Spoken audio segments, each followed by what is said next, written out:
We do begin tonight with in a Manhattan courtroom where justice is not being served at all in the name of, quote, equity. Well, District Attorney Alvin Bragg announced what was a long list of serious crimes he says he'll never prosecute, including trespassing, resisting arrest, prostitution, certain illicit drug deals.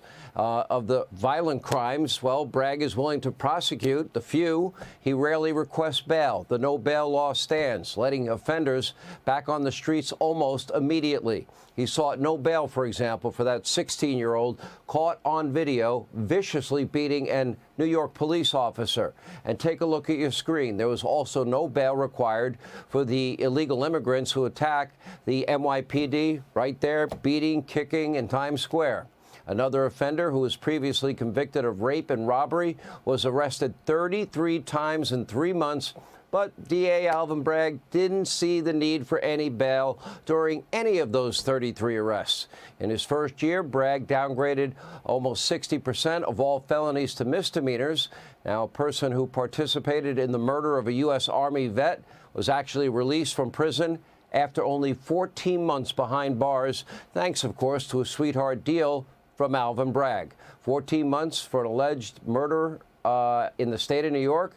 But now Donald Trump is facing 136 years behind bars for a document, a bookkeeping error, allegedly mislabeled, and some other charge that they really haven't identified yet.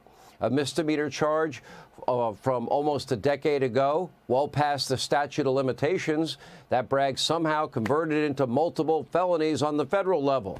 Now, this from a prosecutor who routinely downgrades violent crimes into misdemeanors. Does that make any sense to you? And we're just supposed to act like, oh, this is business as usual, that there's nothing suspicious, nothing unethical that's going on in the state of New York? This is nothing but a kangaroo court, a political hit job in the middle of an election. It's featuring a Democratic prosecutor, another lead prosecutor, who left his very prominent role at Joe Biden's DOJ. He was third in line just to prosecute this little old case against Joe Biden's opponent in the general election in New York, and that would be Donald Trump. And let's not forget a judge who donated it to Joe Biden. Can't make all this up. A jury pool comprised of people who voted 9-1 against Donald Trump in the 2020 election. Allegations that there might be, familiar benefit in terms of the judge's family. He should have recused himself. And today, another disgraceful chapter in this kangaroo court. Here she was. Porn star Stormy Daniels took the stand. Stormy, for no apparent reason other than to embarrass Donald Trump. She answered questions from another prosecutor who donated to Joe Biden in 2020. And her testimony was superfluous and irrelevant. It was immaterial. It was filled with salacious, graphic details, jokes that weren't particularly funny, that were gratuitous and inappropriate. Even MSDNC, even they were perplexed. Take a look. We're talking about a very, very colorful witness who detailed kinds of events and just, efforts and ways of being that I think for the jury were fairly foreign. She spoke very quickly, nervously. She told a lot of jokes, and not all of them landed. I haven't seen Mayor Chun in this trial be so sort of irritated, and it came across, I think, as being irritated with her level of detail. That's something, if you're the DA, you're worried about, because you don't want them to think that he, the judge, is actually displeased in any way with the witness.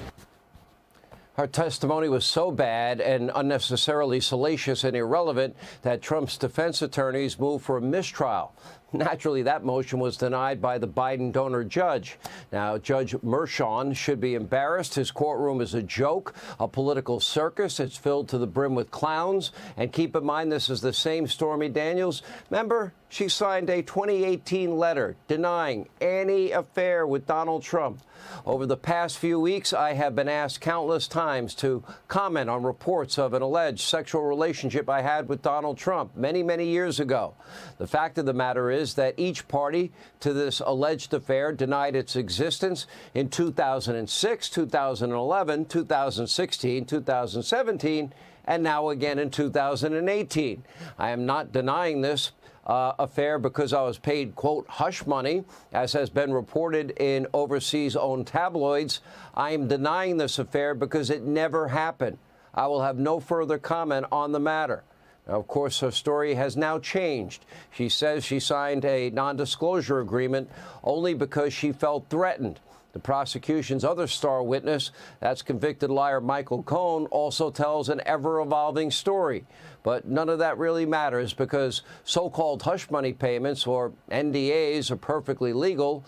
And this case is about the way a document involving the alleged NDA was labeled 8 years ago, but you wouldn't know it listening to the prosecution. Also about whether or not it has anything to do with an uncharged federal election crime that Alvin Bragg pretty much, plucked out of the sky. 34 felony counts, 136 years in prison. This is insanity. This is what the weaponization of justice in America looks like.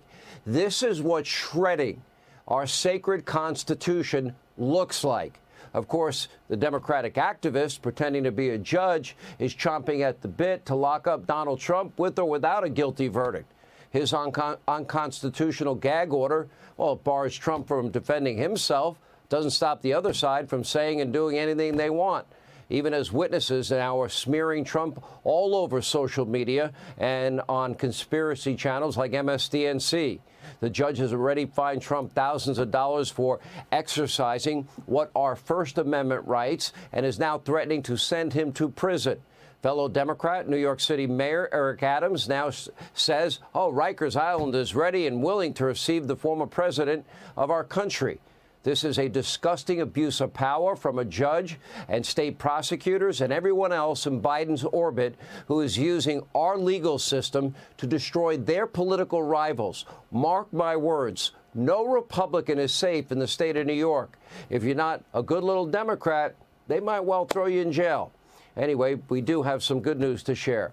President Trump's classified documents case, also known as the Boxes hoax, that has now been postponed indefinitely. Hey, Sean Hannity here. Hey, click here to subscribe to Fox News YouTube page and catch our hottest interviews and most compelling analysis. You will not get it anywhere else.